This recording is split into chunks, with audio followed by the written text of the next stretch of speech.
but is in reality a method to consolidate and control the wealth, then the seeming paradox of super rich men promoting socialism becomes no paradox at all. And his son has joined the dark side and runs and founded Politico. Just like Ron Paul knew, and I guess could call him friends, Alan Greenspan in the 70s, when he wrote books and libertarian books, published like 3 of them that I've read personally, and essays about the Federal Reserve, the New World Order, world government, planetary regime, how gold standard or silver standard was the answer, and they went and hired Alan Greenspan. See, a lot of folks end up deciding to kneel to Emperor Palpatine, to use that allegory.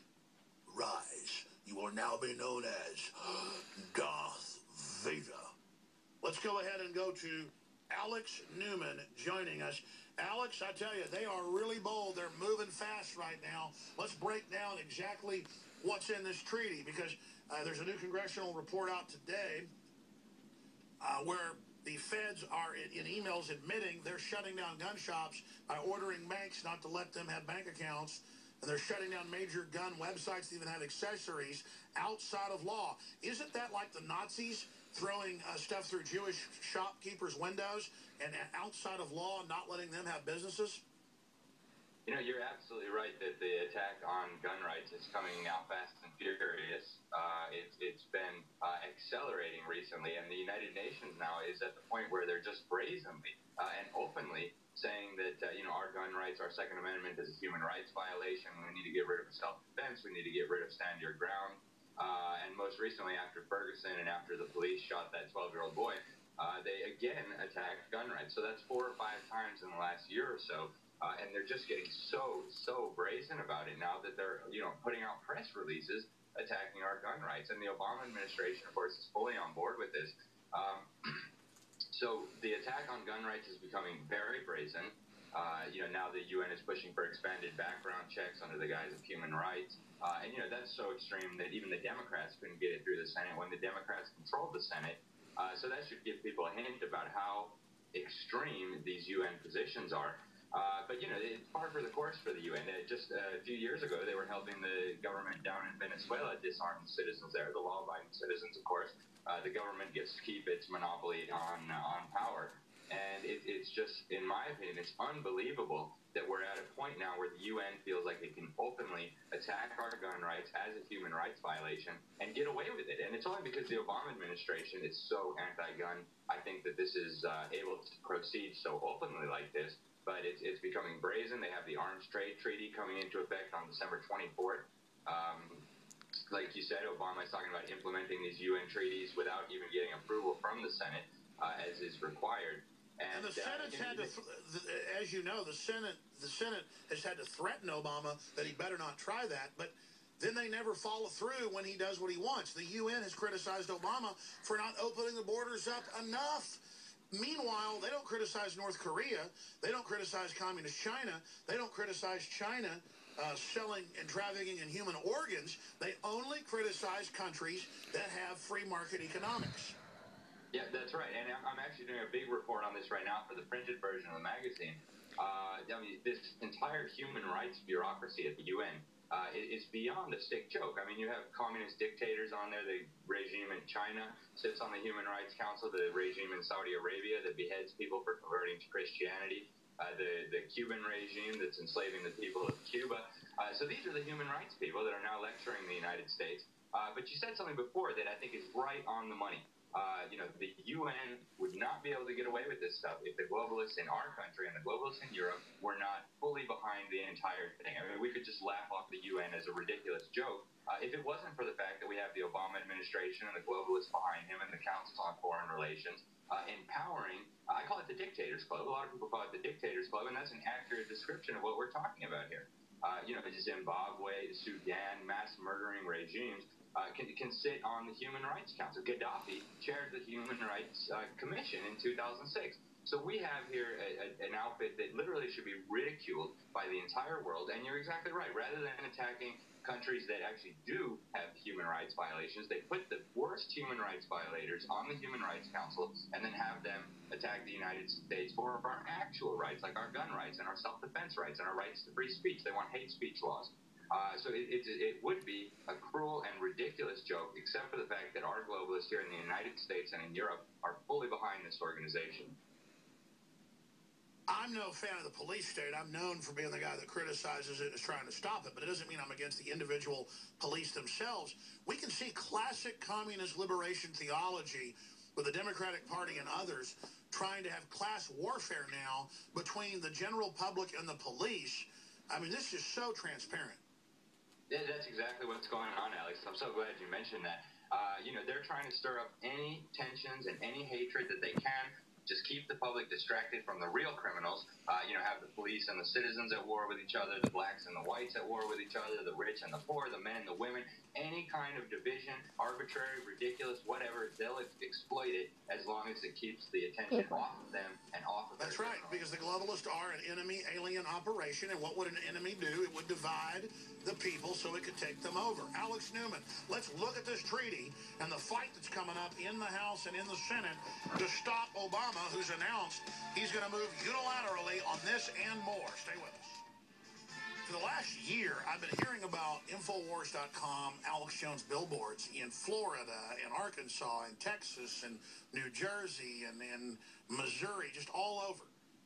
And radio stations have bought us billboards, and citizens have done it here and there. It's happened probably hundreds of times. But whoever's doing this has done a whole bunch of them. And I had a caller last week who told us who it was, and then I asked them to give the number, and I don't think it got followed or happened.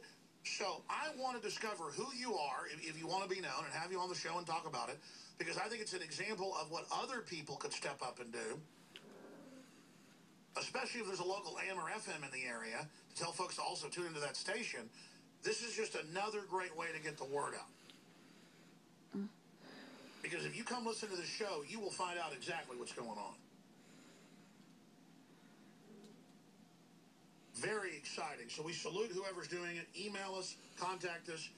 Who is the mysterious info warrior? Posting billboards nationwide. InfoWars billboards mysteriously appear on America's interstates.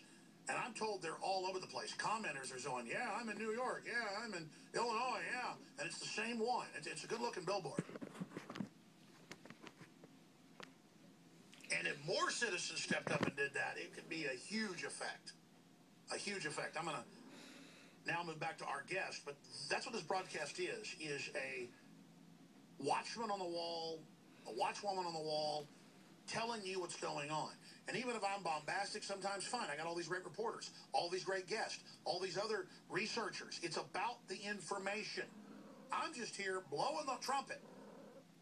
Sometimes I don't like the way it sounds, but I'm raising the alarm.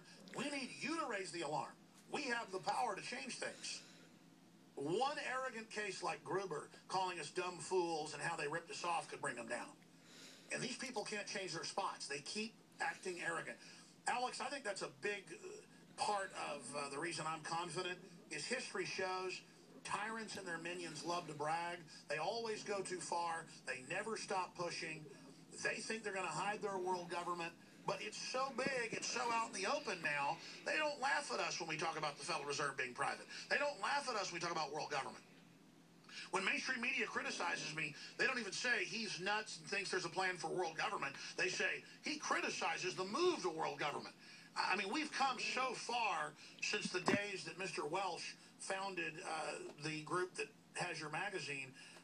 Talk about where you see the world right now. Then I want to come back and drill into the treaty itself and take phone calls. The toll-free number to join us specifically on the UN and on this treaty is 800-259-9231.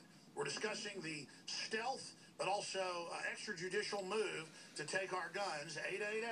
888-253-3139. This is only a few minutes left in this short segment, Alex.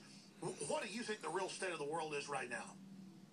I think thanks to patriots like you, and you're doing a really great service to humanity, Alex. A lot of people have woken up because of the work that you're doing.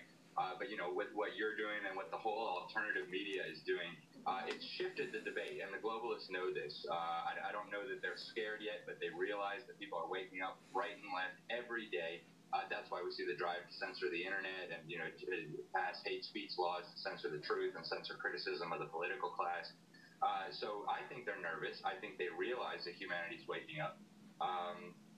And, as we get closer to this criminal world government that they're trying to set up, it's going to become more and more obvious to more and more people. It's going to step on people's toes. It's going to force people to come out of their comfort zone, tune out the football for a little bit and realize that what's happening here is serious and it's going to affect every one of us. So I think the globalists realize this, and I think the patriots realize this.